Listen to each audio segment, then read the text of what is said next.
My 8-year-old son kept getting sick after his dad picked him up, and when I finally found out why, it destroyed everything I thought I knew about the man I married. I was born and raised in Ohio, where I met my ex-husband during our freshman year of college. We married young, had our son Ethan by the time we were 24, and for a while everything seemed perfect. But divorces have a way of revealing who people really are, and what I discovered about my ex during those custody exchanges would haunt me for years to come.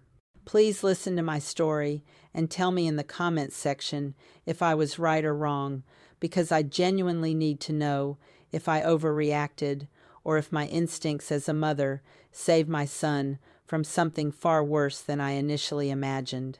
The pattern started about 3 months after our divorce was finalized. My ex-husband Derek had standard visitation rights. Every other weekend from Friday evening until Sunday afternoon, plus one weeknight dinner every week. It seemed fair at the time. The courts decided it. Our lawyers agreed, and I wanted Ethan to have a relationship with his father despite everything that had happened between Derek and me. Our marriage ended because of his drinking, though he swore up and down during the custody hearings that he had it under control. He attended a few meetings, got a sponsor, and told the judge all the right things. I had my doubts, but I also knew that keeping a father from his son required more evidence than my suspicions. Those first few weeks of the new custody arrangement went smoothly enough. Ethan would come home tired, sometimes a little cranky, but that seemed normal for a kid adjusting to 2 homes. Then in early March, he came back from a weekend with Derek complaining of a stomach ache. I thought maybe they had eaten too much junk food or that he was coming down with something. I gave him some ginger ale, made him rest, and by Monday evening he seemed fine. 2 weeks later, same thing, stomach pain, nausea, and this time he actually threw up twice on Sunday night. I kept him home from school on Monday, took him to the pediatrician, and Dr. Matthews examined him thoroughly. She could not find anything obviously wrong. No fever, no signs of infection, nothing alarming in his vital signs. She suggested it might be stress-related, which made sense given the divorce, and sent us home with instructions to monitor his symptoms and diet. But then it happened again. And again. By mid-April, I started noticing an unmistakable pattern. Ethan would leave for his dad's house perfectly healthy on Friday evening. He would return Sunday afternoon or evening either actively sick or showing early symptoms that would develop into full-blown illness by Sunday night or Monday morning. At first I tracked it mentally, but then I started writing it down in a notebook. April 3rd, came home with diarrhea and stomach cramps. April 17th, vomiting and complaints of dizziness. May 1st, severe nausea and refused to eat dinner. May 15th, explosive diarrhea that lasted through Monday. Every single instance occurred within hours of returning from Derek's house. I called Derek after the May incident to ask what they had been eating during the visits. He got defensive immediately, which was typical of him even during our marriage. He insisted they ate normal food, nothing unusual, and suggested that maybe I was not feeding Ethan properly during the week. That comment infuriated me, but I kept my cool.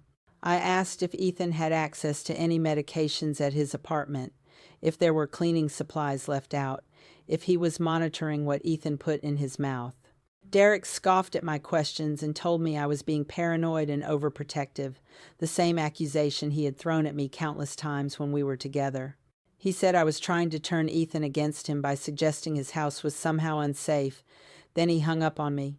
I made another appointment with Dr. Matthews, this time bringing my notebook with the documented pattern. She reviewed my notes carefully, her expression growing more serious as she flipped through the pages.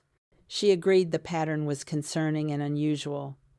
She ran more extensive tests on Ethan, including blood work to check for allergies, celiac disease, and other digestive disorders.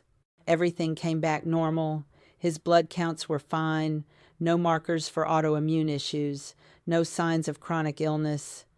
Doctor, Matthew sat me down in her office after we got the results back and said something that chilled me to the bone. She said that when a child presents with cyclical, predictable symptoms that only occur in one specific environment, it raises questions about what that child is being exposed to in that environment. She did not accuse Derek directly. She could not. But she asked me pointed questions. Did Ethan seem afraid to go to his father's house? Did he make any comments about the food there, the cleanliness, or anything unusual happening? Had I noticed any changes in his behavior beyond the physical symptoms? I thought back over the past several weeks. Ethan had become quieter, more withdrawn. He used to be excited about his weekends with Derek, but lately he had been dragging his feet when it was time to pack his overnight bag. He had started asking if he really had to go, which I attributed to him missing me and adjusting to the back and forth. But now I wondered if there was something deeper, something he was not telling me. That night, I sat down with Ethan in his bedroom and had one of the hardest conversations of my life. I asked him gently if anything weird or scary happened at Daddy's house. He looked down at his hands and shook his head, but he would not meet my eyes. I asked if Daddy made him eat foods he did not like, or if there was anything at the apartment that made his tummy hurt. Again, he shook his head, but his little body was tense, curled in on itself. I hugged him and told him he could tell me anything, that he would never be in trouble for being honest with me. He just cried into my shoulder and said he wanted to stay home next weekend. My maternal instincts were screaming that something was very wrong, but I had no proof. The court order was clear. Unless I had evidence of abuse or neglect, I could not withhold visitation. If I kept Ethan home without valid cause, Derek could take me back to court, and I could lose custody entirely. I felt trapped between protecting my son and following the legal rules that governed our post-divorce life. So I did the only thing I could think of. I started documenting everything, even more carefully. I took photos of Ethan before he left for visits, looking healthy and happy. I took photos when he returned, pale and sick. I kept every medical receipt, every doctor's note, every entry in my symptom journal. I was building a case without knowing what the case would ultimately prove. In June, things escalated. Ethan came home from a weekend visit, not just sick, but severely ill. He was vomiting so forcefully that I worried about dehydration. His skin looked gray, and he could not keep down even small sips of water. I took him to the emergency room at 11 o'clock on Sunday night. The ER doctor examined him, started an IV for fluids, and asked me detailed questions about his medical history and recent activities. When I explained the pattern of illness following visits with his father, the doctor's demeanor shifted. She stepped out of the room and returned with a social worker. The social worker was kind but direct. She explained that when medical professionals observe a pattern like this, especially in children of divorced parents, they are mandated to investigate potential causes, including intentional harm. The words hit me like ice water. Intentional harm. The possibility that Derek might be deliberately making Ethan sick had crossed my mind in my darkest moments, but I had pushed it away. It seemed too horrible, too unthinkable. But sitting in that sterile ER room with my son hooked up to an IV, I could no longer dismiss what my gut had been telling me for months. The social worker asked permission to interview Ethan separately, and I agreed. While they talked in a private consultation room, I sat in the waiting area, feeling like my entire world was crumbling. The ER doctor came out and told me they were running a comprehensive toxicology screen on Ethan's blood and urine. She said they needed to rule out any substances or medications that might be causing his symptoms. The word toxicology made my stomach drop. They were testing for poison. They suspected my ex-husband was poisoning our son. The initial tox screen came back, showing elevated levels of diphenhydramine, the active ingredient in common antihistamines and sleep aids like Benadryl. The level was not immediately dangerous, but it was higher than it should be in a child his age, especially one with no diagnosed allergies, requiring regular antihistamine use. The ER doctor asked if Ethan took any allergy medications at home or if I had given him anything to help him sleep. I told her absolutely not. He had no allergies, and I had never given him sleep medication. She made a note in his chart and said they would be filing a report with Child Protective Services. I felt like I was living in a nightmare. Within 48 hours, a CPS caseworker was at my door, asking to inspect my home, my medications, and to interview both me and Ethan. I cooperated fully, desperate to prove that whatever was happening to my son was not coming from my house. The caseworker was thorough. She photographed my medicine cabinet, which contained nothing more than basic pain relievers, a thermometer, and children's vitamins. She asked Ethan questions about his routine with me, what I fed him, how he spent his time. Then she told me she would be visiting Derek's apartment to conduct the same inspection. I do not know what I expected to happen next. Part of me hoped they would find bottles of medication at Derek's place, some obvious smoking gun that would explain everything. But the caseworker called me 3 days later with frustrating news. Derek's apartment was clean, no excessive medications, no hazards, nothing that raised immediate red flags. However, she noted that Derek had a bottle of store-brand sleep aid in his bathroom cabinet, and he admitted to taking it occasionally for insomnia. The active ingredient was diphenhydramine, the same substance found in Ethan's system. When confronted, Derek claimed he had no idea how Ethan could have ingested it. He said the bottle was always kept in the medicine cabinet out of reach, and he never gave Ethan any medication without my permission. The caseworker told me that without proof Derek deliberately gave the medication to Ethan, they could not substantiate a claim of abuse or neglect. The elevated level in Ethan's system could theoretically be explained by accidental exposure or even by Ethan getting into the medicine cabinet on his own. I wanted to scream. My 8-year-old was not sneaking into medicine cabinets to poison himself every other weekend like clockwork. But here is where things get complicated and where I need you to really listen to what happened next. I was faced with an impossible decision. Do I keep sending my son to his father's house knowing something is making him sick there? Or do I violate the court order and refuse visitation, risking contempt of court charges and potentially losing custody altogether? The caseworker could not tell me what to do. My lawyer said the evidence was concerning but circumstantial. Dr. Matthews said her medical opinion was that Ethan should not return to an environment that repeatedly made him ill, but she could not definitively prove causation. Now this is where I did something that I want you to advise me if I was right or wrong. I filed an emergency motion for temporary sole custody and suspension of Derek's visitation pending a full investigation. I hired a lawyer who specialized in high-conflict custody cases, and we presented all my documentation to a family court judge. The medical records, the photographs, the ER visit, the toxicology screen, the CPS report, everything. We argued that even if Derek was not deliberately harming Ethan, the undeniable pattern of illness constituted a dangerous environment that warranted immediate intervention. Derek fought back hard. He hired his own lawyer and filed a counter motion accusing me of parental alienation and coaching Ethan to fake illness to sabotage his relationship with his father. He claimed I was a vindictive ex-wife who could not accept the end of our marriage and was weaponizing our son to punish him. His lawyer argued that the elevated antihistamine level was a one-time finding that had not been replicated in subsequent tests, and that children get sick sometimes, especially during times of stress. They painted me as an overprotective, unstable mother who was seeing patterns that did not exist. The court ordered a guardian ad litem to investigate and represent Ethan's best interests. This meant another round of interviews, home inspections, and psychological evaluations.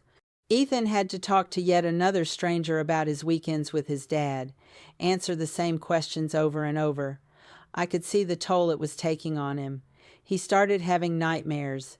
He cried more easily. He asked me constantly if he had done something wrong. It broke my heart, but I also knew I could not back down. Something was hurting my child, and I had to protect him even if it meant dragging us all through this nightmare. The guardian ad litem's investigation took 6 weeks. 6 weeks during which Derek had only supervised visitation at a court-approved facility for 2 hours every Saturday. During those 6 weeks, Ethan did not get sick once. Not one stomach ache, not one episode of vomiting or diarrhea. He started smiling again. His energy came back. He did better in school. The correlation was impossible to ignore, and it was documented by Dr. Matthews in a letter to the court. She wrote that, in the 6 weeks since Ethan's exposure to his father's home had been limited and supervised, all symptoms had resolved completely. Meanwhile, I started digging deeper into Derek's life during this period. I reached out to some mutual friends, people we had known during our marriage, who had kept in touch with him after the divorce. What I learned shook me. Several people mentioned that Derek seemed to be struggling more than he let on. His drinking had apparently gotten worse after the divorce, not better like he claimed in court. He had been fired from his job in April, though he never mentioned this during any of our custody exchanges or court proceedings. He was behind on rent, stressed about money, and, according to one friend, resentful about the child support payments he owed me. One conversation in particular stood out. An old college friend of Derek's pulled me aside at a coffee shop and said something that made my blood run cold. He said Derek had mentioned feeling overwhelmed by the responsibility of having Ethan every other weekend, that he loved his son but wished the custody arrangement was not so demanding, that sometimes he just wanted Ethan to sleep through the weekend so he could have time to himself. Sleep through the weekend. The words echoed in my mind. Was Derek giving Ethan antihistamines to make him drowsy and compliant? Was he medicating our son without my knowledge or consent so that caring for him was easier? I brought this information to my lawyer, and she brought it to the guardian ad litem. The guardian interviewed Derek's friend, who reluctantly confirmed the conversation. He said he had not thought much of it at the time, assuming Derek was just venting frustration like any tired parent might. But in context of everything else, it painted a disturbing picture. Derek was not just accidentally exposing Ethan to medication. He was potentially using it as a tool to make his parenting time easier, with no regard for the harm it was causing. The guardian ad litem's report recommended that Derek's unsupervised visitation remain suspended pending completion of a substance abuse evaluation, parenting classes, and a home study to ensure his living situation was stable and appropriate for overnight visits. The report noted that while there was no definitive proof of intentional poisoning, the pattern of illness, the toxicology finding, Derek's documented struggles with alcohol and employment, and the statements from his friend created sufficient concern to warrant extreme caution. The report prioritized Ethan's physical safety and emotional well-being above Derek's parental rights. When we returned to court for the final hearing on my emergency motion, I was terrified. I knew I had done what I believed was right, but I also knew the family court system often bends over backward to preserve parental relationships. Judges do not like to strip parents of custody without overwhelming evidence of abuse. I worried that my documentation and the guardian's report would not be enough. I worried that Derek's lawyer would successfully paint me as a hysterical, vengeful ex-wife. I worried that Ethan would be sent back into a situation that was making him sick, and I would be powerless to stop it. The judge reviewed all the evidence carefully. She questioned the guardian ad litem directly about her findings and recommendations. She asked Derek pointed questions about his living situation, his employment status, and his use of sleep aids. Derek fumbled through his answers, clearly unprepared for the level of scrutiny. He admitted he had been going through a rough patch.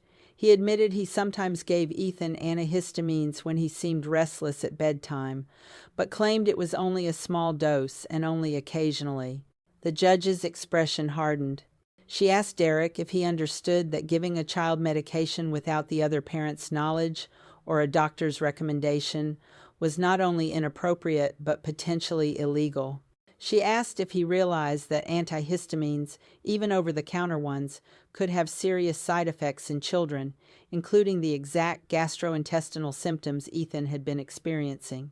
Derek tried to backtrack, saying he did not think it was a big deal, that he was just trying to help Ethan adjust to sleeping in a new place. The judge cut him off and said that was not his decision to make unilaterally. The ruling came down in my favor, and the relief was overwhelming.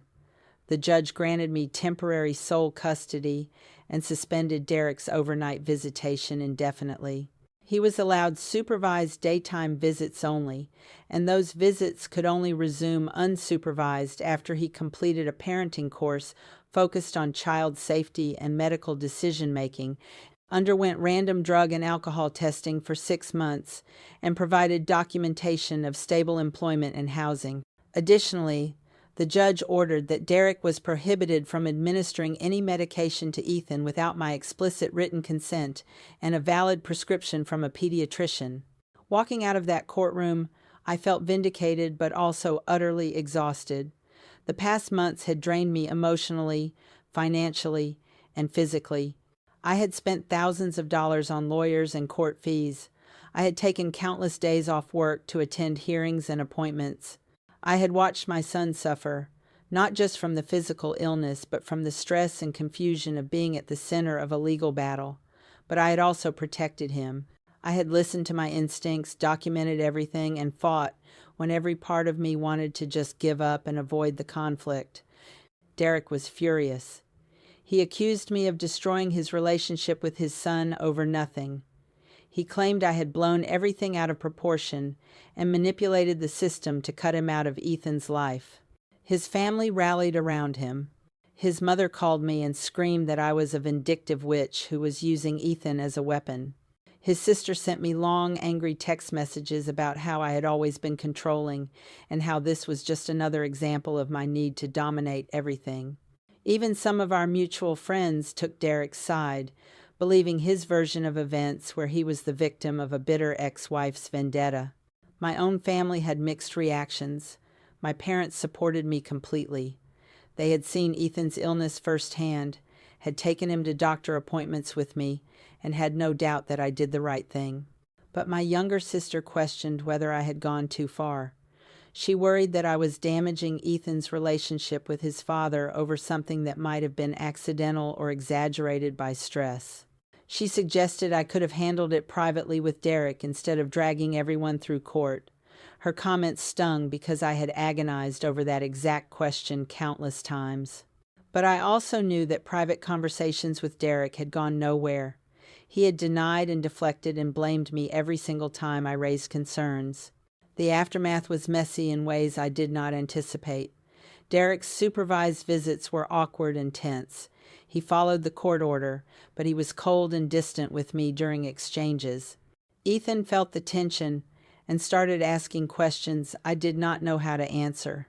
How do you explain to an 8-year-old that his father was making him sick, possibly on purpose, possibly through negligence, but either way in a manner that required court intervention? I tried to keep my explanations age-appropriate and neutral. I said that Daddy had made some mistakes about medicine, and that the judge wanted to make sure he learned how to keep Ethan safe. I said we all loved him and wanted what was best for him. But I knew Ethan could sense there was more to the story than I was telling him.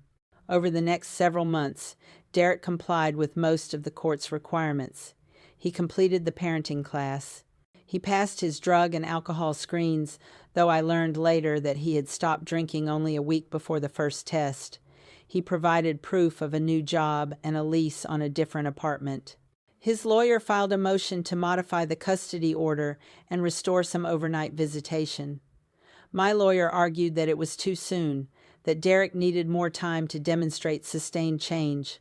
The guardian ad litem recommended a gradual reintroduction of unsupervised time, starting with daytime visits, then adding one overnight, and slowly building back toward the original every other weekend schedule. The judge agreed to a phased approach. Derek was allowed one unsupervised daytime visit per week for a month, then one weekend overnight per month for 3 months, and then a review hearing to consider expanding further. I had to pack Ethan's overnight bag again, hand him over at the exchange point, and trust that the court's safeguards were enough. I made sure Ethan knew he could call me any time if he felt sick or scared. I checked in with Dr. Matthews before and after every visit, and I watched my son like a hawk for any signs of the old pattern returning. Miraculously, it did not. Ethan stayed healthy after his visits with Derek. No stomach aches, no vomiting, no mysterious symptoms. Whether this was because Derek genuinely learned his lesson and stopped whatever he had been doing, or because he knew he was being watched closely and could not risk getting caught again, I will never know for certain. What I do know is that my son was safe, and that was all that mattered. But the cost of that safety was steep, and it extended far beyond legal fees and court dates. Derek and I have no relationship now beyond terse exchanges at custody handoffs. We do not speak unless absolutely necessary, and when we do, it is through curt text messages, devoid of any warmth or civility. He has never apologized. He has never acknowledged that his actions, intentional or not, hurt our son. Instead, he has maintained his narrative that I overreacted and weaponized the court system against him. His family has not forgiven me. His mother refuses to see me at all, and when she has time with Ethan, she makes comments about how sad it is that Daddy does not get to see him more.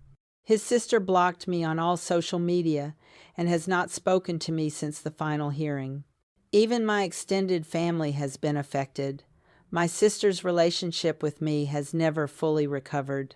She thinks I went too far, that I should have found a way to work things out with Derek privately instead of involving judges and lawyers and social workers. We see each other at family holidays, but there is a distance between us that was not there before. She has children too, and I think on some level she identifies with Derek, imagining herself in his position being accused and stripped of custody. She cannot or will not see it from my perspective as the mother who watched her child suffer and knew in her bones something was terribly wrong. The ripple effects have touched every corner of my life. Old friends who were mutual friends with Derek have had to choose sides, and not all of them chose mine. Some quietly drifted away, uncomfortable with the drama and not wanting to get involved. Others openly questioned my judgment and suggested I was being vindictive. It is isolating to realize how many people are willing to doubt a mother's instincts when the alternative is believing that a father could harm his own child through neglect or manipulation. Ethan has been in therapy for over a year now. His child psychologist has helped him process the divorce, the illness, the court proceedings, and the complicated feelings he has about his father. Some days he is angry at Derek. Other days he misses him and does not understand why things have to be so complicated. He has told his therapist that he remembers feeling sleepy and weird at his dad's house, that sometimes Daddy gave him medicine and apple juice and told him it would help him sleep better. Hearing that from his therapist, even secondhand, confirmed what I had suspected all along. Derek was medicating him, probably every visit, to make parenting easier. The fact that it made Ethan violently ill was apparently an acceptable side effect in Derek's mind. Looking back now, I can trace the whole trajectory from that first stomachache in March to the moment I walked out of the courthouse with sole custody. Every decision I made along the way felt impossible in the moment. Every step forward felt like I was risking everything. But I kept going because my son's health and safety had to come first, even above the court order, even above Derek's parental rights, even above the opinions of people who thought I was overreacting. Being a mother means making hard choices when no one else will. It means trusting your gut when all the authorities around you are telling you the evidence is not quite enough. It means fighting even when you are exhausted and broke and everyone is calling you crazy. There are still days when I second-guess myself. Days when I wonder if there was a different path I could have taken that would not have resulted in such complete family fracture. Days when I wish I could have solved this quietly, without lawyers and judges and caseworkers. But then I look at Ethan, healthy and thriving, no longer coming home sick every other weekend, and I know I made the right choice. His well-being was worth the cost, even though the cost was higher than I ever imagined. Derek's family will never forgive me. They believe their son and brother was wrongly accused and punished for something he did not do. They have written me off as the vindictive ex-wife who destroyed their family. My sister still thinks I could have handled it differently, and maybe she is right. Maybe there was some magical conversation I could have had with Derek that would have made him stop medicating our son without involving the courts. But I tried those conversations. I tried reasoning with him, asking him what Ethan was eating, expressing concern about the patterns I was seeing. Every time, I was met with defensiveness and accusations that I was being paranoid or controlling. The truth is that some people will never admit wrongdoing, especially when admitting it means accepting that they harmed their own child. Derek is one of those people. He will go to his grave believing he did nothing wrong, that the antihistamines were just a harmless sleep aid, that the pattern of illness was coincidental or stress-related, and that I manipulated the system to steal custody from him. His family believes that narrative because believing the alternative, that their son and brother was negligent or worse with his own child, is too painful. I have had to make peace with the fact that I will always be the villain in their story. Derek's mother tells anyone who will listen that I am a monster who turned her grandson against his father. Derek's sister posts vague social media messages about toxic people and parental alienation that are clearly directed at me. Even some of our old mutual friends have bought into this version of events, either because they genuinely believe it or because it is easier than confronting the uncomfortable truth about someone they care about. The financial cost alone has been staggering. Between legal fees, court costs, evaluations, and therapy, I have spent over $30,000 protecting my son. I drained my savings account. I borrowed money from my parents. I picked up extra shifts at work and cut every unnecessary expense from my budget. There were months when I was not sure how I would pay both the lawyer and the rent. But I could not stop. Stopping meant sending Ethan back into a situation that was hurting him, and that was not an option I could live with. The emotional cost has been even higher. The stress of the court battle affected my health. I developed migraines and insomnia. I was constantly anxious, replaying conversations with lawyers and judges, second-guessing every decision, terrified that I would make a wrong move that would cost me custody. I snapped at coworkers and friends over small things because I was stretched so thin. I cried in my car after dropping Ethan off at school because I was so overwhelmed by the weight of keeping him safe while also trying to maintain some semblance of normal life. And then there is the guilt. The guilt of putting Ethan through all of this.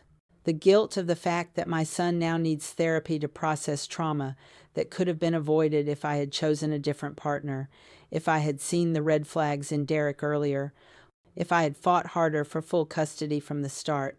I know rationally that I am not responsible for Derek's choices, but the what-ifs haunt me. What if I had documented the pattern sooner? What if I had pushed Dr. Matthews harder after the first few incidents? What if I had refused to agree to the standard visitation schedule and insisted on supervised visits from the beginning? But I also know that hindsight is perfect and life in the moment is messy. I made the best decisions I could with the information I had at each step. I did not know Derek would medicate our son. I could not have predicted that our divorce would lead to this nightmare scenario. All I could do was respond to what was happening in front of me, and that is what I did. I responded by documenting, by seeking medical advice, by following legal channels, and ultimately by putting my son's safety above everything else, including my own reputation and relationships. Ethan is 10 now. The court eventually expanded Derek's visitation back to every other weekend after another year of monitored compliance and therapy. The overnight visits resumed gradually, and Ethan has not been sick after visits in over 2 years. Whether Derek truly changed or whether he simply became more careful, I cannot say.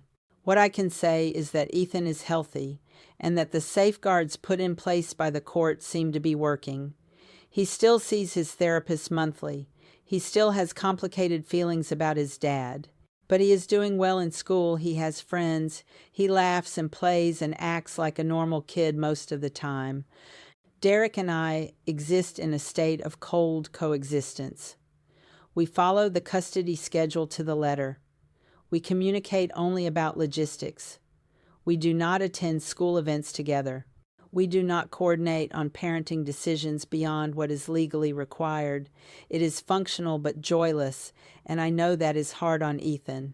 He wishes his parents could be friendly, could sit together at his soccer games, could celebrate his birthday as a family, but that is not possible. Not after everything that happened, not when Derek still refuses to acknowledge his role in making our son sick. His family remains estranged from me. I have not spoken to Derek's mother in 3 years. His sister sends birthday cards to Ethan but includes passive-aggressive notes about how she misses the days when their family was whole. The message is clear, that the fracture is my fault, that I am the one who destroyed their family unity by pursuing custody action against Derek. They will never see me as the mother who protected her child. I will always be the vindictive ex who went too far. My own family has healed somewhat. My parents never wavered in their support, and their belief in me kept me going during the darkest moments. My sister and I have reached an uneasy truce. We do not talk about Derek or the custody battle anymore. We focus on surface-level topics: our kids, work, neutral family news. The closeness we once had is gone, and I do not know if it will ever come back. She made her opinion clear, and while she has never said it explicitly again, I know she still thinks I overreacted. That hurt me deeply because I needed my family to have my back, and feeling judged by my own sister added another layer of pain to an already impossible situation. The social fallout has been one of the hardest parts to accept. In fighting for my son's safety, I lost relationships I thought would last a lifetime. Old friends who I thought knew me well enough to trust my judgment revealed that their loyalty was to Derek, or to staying neutral rather than to believing a mother who said her child was in danger. It taught me painful lessons about who people really are when push comes to shove. It also taught me that doing the right thing does not always look like the right thing to outside observers who are not living your reality. There are still people in my life who question whether I went too far. People who suggest that maybe Ethan was just a sensitive kid who got stressed out by the custody arrangement and that I read too much into normal childhood illness. People who think I should have given Derek more chances to fix whatever was wrong before involving the courts. People who believe that keeping a father and son together should have been the priority, even if there were some problems. These comments make me second-guess myself even now, years later, even though I know in my heart I did what I had to do. But then I remember the ER visit. I remember my 8-year-old son hooked up to an IV, vomiting so hard his little body shook, looking at me with scared, confused eyes, asking why he felt so bad. I remember the toxicology report showing diphenhydramine in his system that I did not give him. I remember the guardian ad litem's report documenting the undeniable pattern. I remember Derek admitting in court that he gave Ethan antihistamines to help him sleep without my knowledge or consent. And I remember that in the 6 weeks of supervised visitation only, Ethan did not get sick once. Those facts are not opinions or interpretations or overreactions. They are documented realities that paint a clear picture of a child being harmed in one specific environment. Whether Derek intended to hurt Ethan or whether he was just breathtakingly negligent does not change the outcome. Our son was getting sick. The court found sufficient cause for concern to suspend unsupervised visitation. And when that happened, The sickness stopped. Cause and effect, pattern and resolution. That is not a mother overreacting. That is a mother seeing what was right in front of her and having the courage to act on it. I think about what would have happened if I had not fought, if I had ignored the pattern because the doctors could not find a definitive diagnosis. If I had kept sending Ethan to Derek's house every other weekend while he continued to get mysteriously ill, would the antihistamine doses have increased? Would Derek have progressed to other medications? Would Ethan have ended up seriously injured or worse? I do not know, and I am grateful I do not have to know because I stopped it before it could escalate. Some people will read this story and think I am a hero who saved her child. Others will think I am an overprotective mother who destroyed a father-son relationship over nothing. I have made peace with the fact that I cannot control how other people interpret my choices. All I can do is live with the decisions I made and accept the consequences, both good and bad. The good consequence is that Ethan is safe and healthy. The bad consequences are the broken relationships, the financial strain, the ongoing tension, and the knowledge that a significant portion of my extended family and social circle thinks poorly of me. Derek has since remarried, and his new wife seems kind to Ethan during their visits. Part of me wonders if she knows the full story of what happened, or if Derek fed her his version, where I am the unreasonable ex-wife who made false accusations. Ethan mentions her occasionally, says she makes good cookies, and that her dog is nice. I am glad he has positive experiences at his dad's house now, even if the shadow of what happened will always linger for me. The court eventually closed our case after 2 years of Derek maintaining compliance with all requirements. His record was noted but not flagged as abuse since nothing was definitively proven beyond the admission of giving unauthorized medication. Legally, we are back to a modified version of the original custody arrangement with additional stipulations about medical decisions and medication. On paper, it looks almost normal. But the reality is that trust, once broken so completely, never fully repairs. I have learned to live in a constant state of vigilance. Even though Ethan has been healthy, I still watch him closely after every visit with Derek. I still ask about what they ate, what they did, how he slept. I still document any unusual symptoms, just in case. Ethan probably thinks I am being overprotective, and maybe I am, but I cannot turn off the part of my brain that remembers those months of cyclical illness and the terror of not knowing what was wrong. The experience changed me fundamentally.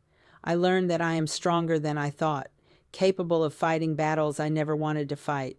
I learned that mother's intuition is real and powerful and should never be dismissed, even when everyone else is telling you that you are seeing things that are not there. I learned that the systems designed to protect children are imperfect and slow and require mountains of evidence before they will intervene. And I learned that doing the right thing for your child sometimes means losing everything else. People ask me sometimes if I have any regrets. The honest answer is complicated. I regret that Ethan had to go through any of this. I regret that his childhood has been marked by illness, court battles, and family fracture. I regret that he has to split his time between 2 homes and 2 parents who cannot stand to be in the same room. I regret that his relationship with his father will always be complicated by what happened during those months, but I do not regret fighting for his safety.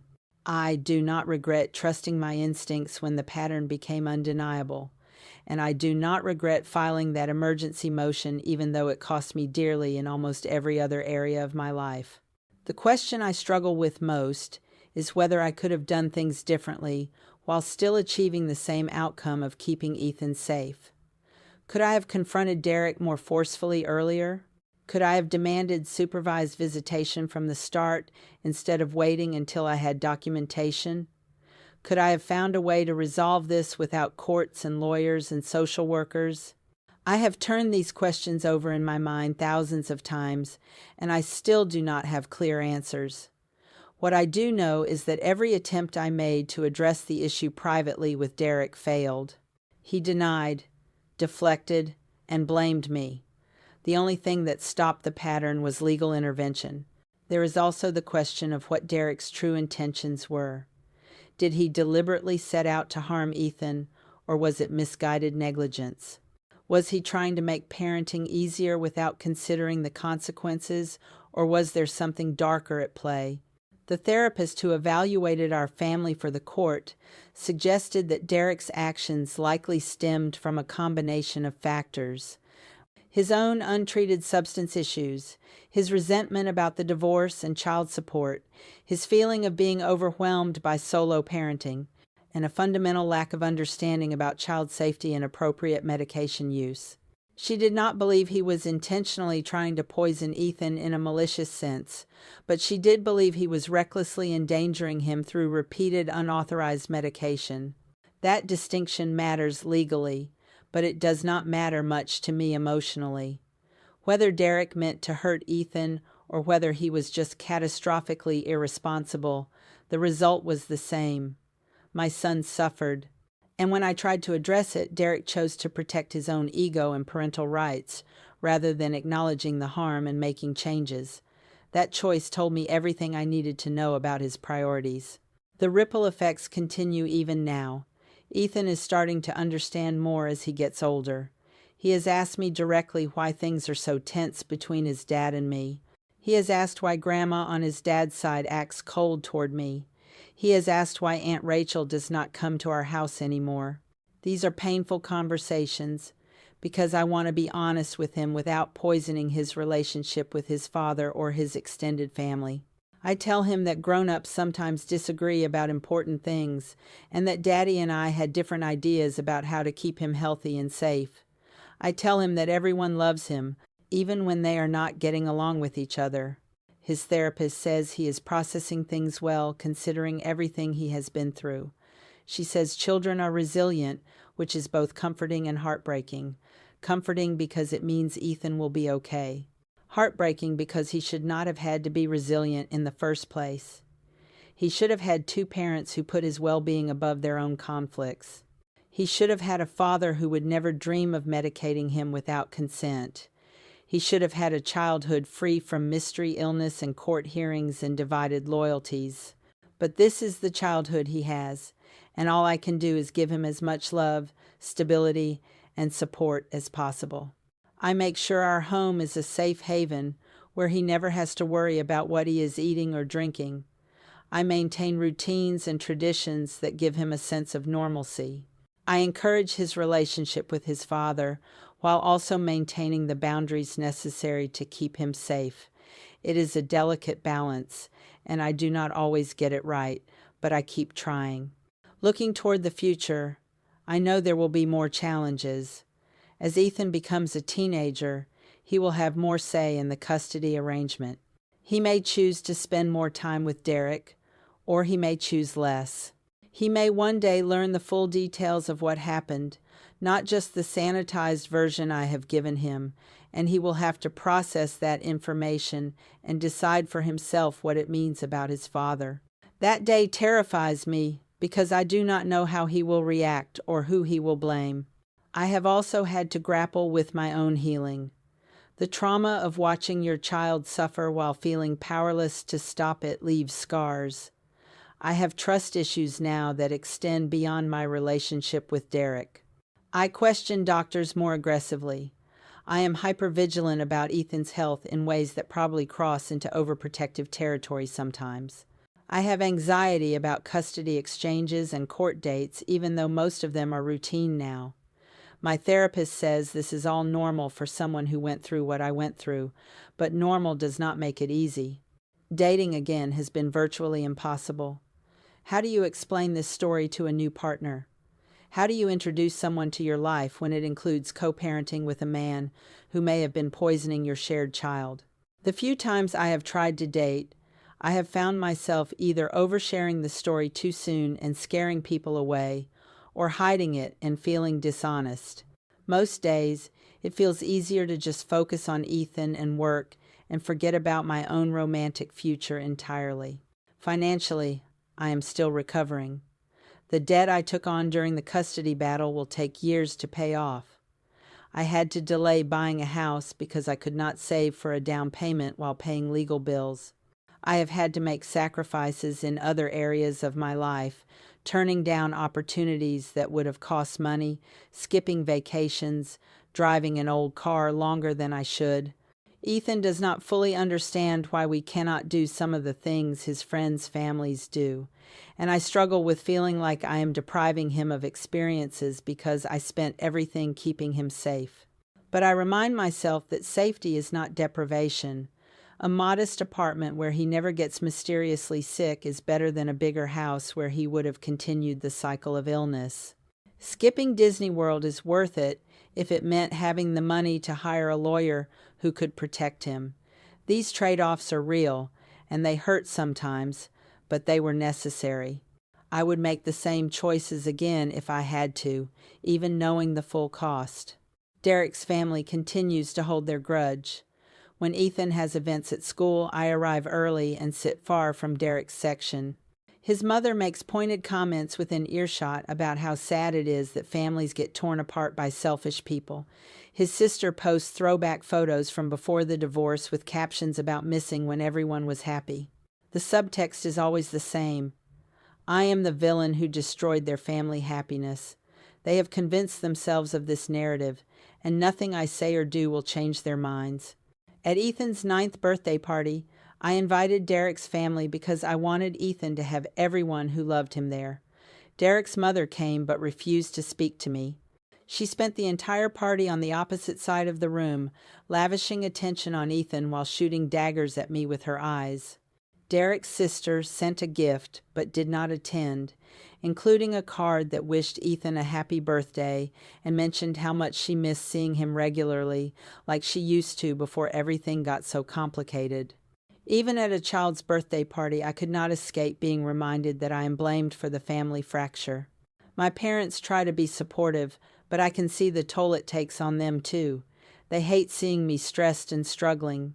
They wish they could fix things, make the relationships heal, take away the financial burden. My dad offered to pay some of my legal bills, and while I appreciated it, I could not take his retirement savings for my battle. They have done enough just by being emotionally present and believing in me when so many others did not. My sister and I had a conversation recently where she finally admitted that she did not fully understand the severity of what was happening until years later. She said, when she heard the term antihistamine poisoning, she pictured something more dramatic, like a child rushed to the ER near death. She did not understand that chronic low-level medication could cause the pattern of symptoms Ethan exhibited. She apologized for not being more supportive at the time, but the apology felt hollow after years of judgment. I accepted it because she is my sister, and I want us to move forward, but the hurt lingers. The hardest moments are when Ethan casually mentions something from that time period that he remembers differently than I do. He will say something like, "Remember when I used to get those stomach aches all the time, but then they just went away?" He does not connect it to the custody battle or the court intervention. In his memory, he just got better on his own. Part of me wants to correct that narrative and make sure he understands that his recovery was not random, that I fought for him. But another part of me thinks maybe it is better if he does not carry the weight of knowing his father was the cause of his suffering. Let him believe it was just a phase. Let him have an uncomplicated relationship with Derek if that is possible. My therapist says there will be time to tell him the full truth when he is older if he needs to know. There have been small victories along the way. Ethan made the soccer team this year, and he is thriving. He has close friends who come over for sleepovers. He is doing well academically, and his teachers say he is a joy to have in class.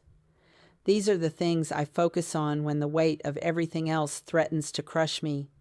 My son is okay. He is more than okay. He is happy and healthy and growing into a wonderful kid. That was always the goal, and we achieved it even though the path was brutal. I have connected with other mothers who have been through similar situations, usually through online support groups. Hearing their stories has been both validating and devastating. Validating because I am not alone, because there are other women who had to fight to protect their children from the other parent. Devastating, because these situations are far more common than I ever imagined. There is a whole community of mothers who had to choose between following court orders and protecting their kids, who had to document and fight and spend money they did not have, who lost relationships and reputations in the process. We understand each other in a way that people outside this experience cannot. One woman I met through a support group had a similar pattern, with her daughter getting chronic ear infections only after visits with the ex-husband. It took her 2 years and 3 different doctors before she discovered he was allowing the child to swim in a poorly maintained pool, despite medical advice against it. Another woman noticed her son coming home with unexplained bruises that were dismissed as normal kid clumsiness until she finally installed a hidden camera in the child's backpack and caught the father's girlfriend hitting to him. These stories remind me that trusting your instincts as a mother is not paranoia, it is survival. I wish I could say that time has healed all wounds and that everything is fine now, but that would not be truthful. Things are better than they were at the height of the crisis. Ethan is safe, and that will always be the most important thing. But the scars remain. The fractured family relationships remain. The financial strain remains. The hypervigilance remains. I have learned to function with these realities, but they have not disappeared. Please tell me in the comments section if I was right or wrong to file for full custody against my ex-husband, because this decision did not just end his unsupervised time early, it cost me the relationship I had with his entire family, turned my own sister against me for years, and left our family so fractured that Ethan has not had a normal holiday gathering with both sides together since he was 7. And I am sure Derek's mother will not be inviting me to her next family reunion this year.